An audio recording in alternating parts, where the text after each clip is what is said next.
Hi all, welcome to football arena. UEFA champions ലീഗിൽ നിന്നും പുറത്താകുന്നതിന്റെ തൊട്ടരികിലാണ് ഇപ്പോൾ നിലവിലെ ജേതാക്കളായ റയൽ മാഡ്രിഡ് ഉള്ളത്.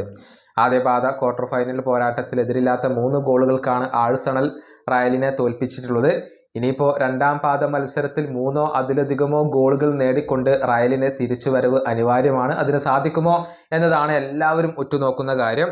ഇപ്പോൾ നെതർലൻഡ്സിനെ പരിശീലിപ്പിക്കുന്ന, മുൻപ് FC ബാഴ്സലോണയെ പരിശീലിപ്പിച്ചിട്ടുള്ള റൊണാൾഡ് കൂമാൻ ഈ വിഷയത്തിൽ തന്റെ അഭിപ്രായം പങ്കുവച്ചിട്ടുണ്ട്. തിരിച്ചു വരാൻ കഴിയുന്ന ഏതെങ്കിലും ഒരു ടീം ഉണ്ടെങ്കിൽ അത് റയലാണ്.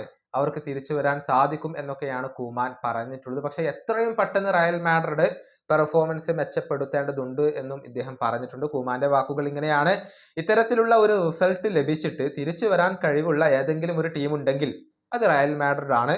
പക്ഷെ എത്രയും പെട്ടെന്ന് അവർ അവരുടെ പ്രകടനം മെച്ചപ്പെടുത്തേണ്ടതുണ്ട്. കഴിഞ്ഞ മത്സരത്തിൽ ആഴ്സണലിന് വ്യക്തമായ ഒരു ആധിപത്യം ഉണ്ടായിരുന്നു.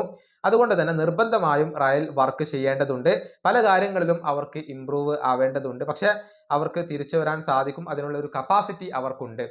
ഇതാണ് റൊണാൾഡ് കൂമാൻ ഇപ്പോൾ പറഞ്ഞിട്ടുള്ളത്. തിരിച്ചു വരാൻ കഴിയും എന്ന് തന്നെയാണ് ഓരോ റയൽ മാഡ്രിഡ് താരവും ഇപ്പോൾ വിശ്വസിക്കുന്നത്. വിനീഷ്യസ് ജൂനിയർ അത്തരത്തിലുള്ള ഒരു സ്റ്റേറ്റ്മെന്റ് നടത്തി.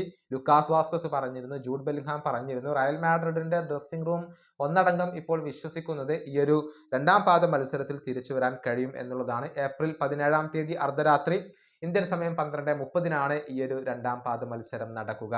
ഈ വീഡിയോ അവസാനിപ്പിക്കുന്നു. അടുത്ത വീഡിയോയുമായി വീണ്ടും കാണാം.